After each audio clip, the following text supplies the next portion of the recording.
like you said, Floyd Mayweather somehow, somewhere, always the fans involved in, this incredible mega fights and mega gates takings. Amazing stuff. For the second one there, 55 million, 414, $865 dollars. That's still, yeah, I mean, still huge. It's huge.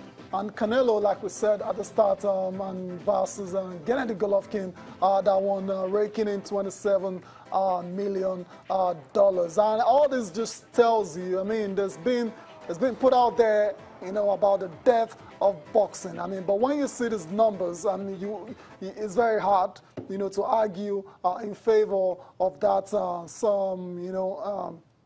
Of that's been put out there that boxing is actually dying. I don't think that's the case because the interest is still there, and that's why the fans turn up every time whenever there's a boxing, there's a mega fight on offer. And talk about loving Floyd Mayweather. I don't think it's about love. I think it's more about a lot of boxers respect him. I don't think a lot of fans like him, actually. It's more about turning up to watch this guy get beat. But unfortunately, a lot of the times they return home disappointed because he still remains unbeaten. That's it. I guess that's the way you look at it, but he's a magnet. He attracts a lot. A lot of people love to come and see him. Even he's the number 4 on that list, the fight against Canelo. Going back to what you said, I think a lot of people just enjoy the fights and forget the results. A lot of problems in boxing these days, but when boxing fans see fights like Golovkin, Canelo, just come and enjoy. At the end of the day, you might not be pleased with what the judges decide to do, but it doesn't get better than some of these guys that we've seen on that list step into the ring. Probably might not get an opportunity to see. And, some weeks ago, we were talking about some of these guys exiting the scene. That might be a big problem in boxing in the years to come. Right. But that narrative out there that boxing is dead, the numbers say otherwise. So that's it there now. Canelo Alvarez versus Gennady Golovkin, bringing in the 3rd highest gate revenue in the history of boxing. So that's it for boxing now. We'll move on quickly. We're going to talk basketball, the National Basketball Association. We're not too far away from tip-off for the 2018 season, and the moves are it's getting really exciting now in terms of the NBA trades. A couple of days ago, we talked about Carmelo Anthony going to Oklahoma City Thunder. And today, the news coming out says Dwayne Wade, 3-time NBA champion, plans to sign with the Cleveland Cavaliers.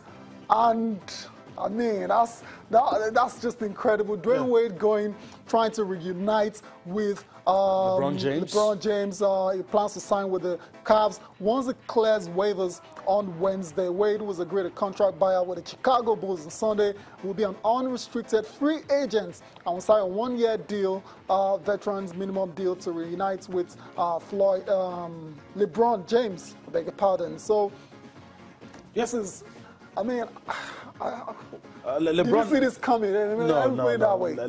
LeBron's always a big factor if this eventually happens. I think it will happen. I think most of these big franchises, those big teams are realizing that, look, you have to have a star power, so to speak. Not just a star power, but guys who can deliver on the courts. And it doesn't get better than Dwayne Wade. A lot of people might argue that he's probably being slowed down by injuries and age. But of course, one of the best players, when it comes to basketball. So we'll see what happens. I have a feeling it's going to happen. I do have a feeling it's going to happen. I think it's as good as done already. I mean, we're just waiting for the confirmation from the Cleveland Cavaliers. Like I said, he's an unrestricted free agent. So basically, he's going to make his move to the Cavs. And I'm looking at the roster for the Cavs, and it's incredibly talented.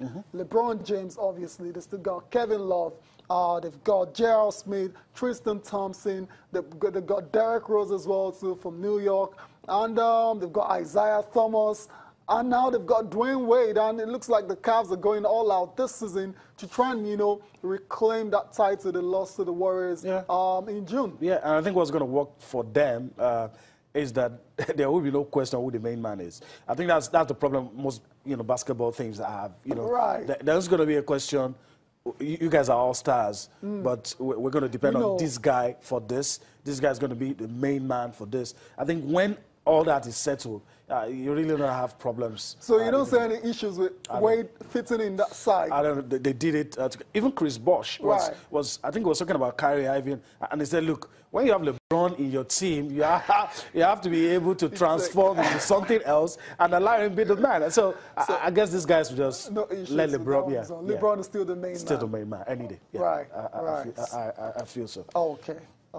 So that's it for the NBA. More trades definitely will go down before the season tips off in a couple of weeks. So, yeah, that's it now. Where we're going next now? Yeah, let's talk about, I think, basketball. We're still on basketball, Still right? on basketball, College. but college. Okay. A lot of things out there that are not too pleasing about young players being steered in a direction to suit some people behind the scenes. A lot of big names have been targeted. It's called corruption when young players, you know, are being steered to, you know, sign for. You know, sign deals that we favor those who steer them in that direction. We also hear that, you know, their families getting paid, some things happen, some under the table deals, and the NCAA is not happy about all of this. And the worrying fact is that a lot of notable people have been involved in it. All right, let's take some reactions from that, and we'll come back for more sports this morning. Today, we announced charges of fraud and corruption in the world of college basketball.